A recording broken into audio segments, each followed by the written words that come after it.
Zit huis, leef geluk, zit stil.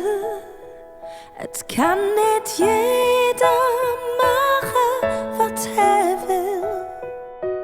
Overleven onbezinnen is het best.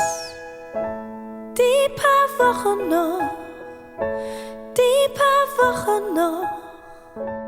Die paar Wochen und dann haben wir Christagsfest. Zit huis, leef leuk, zit stil. Het kan niet jeder machen, wat hij wil. Overleven onbezinnen is het best. Die paar Wochen nog. Die paar Wochen noch, die paar Wochen und dann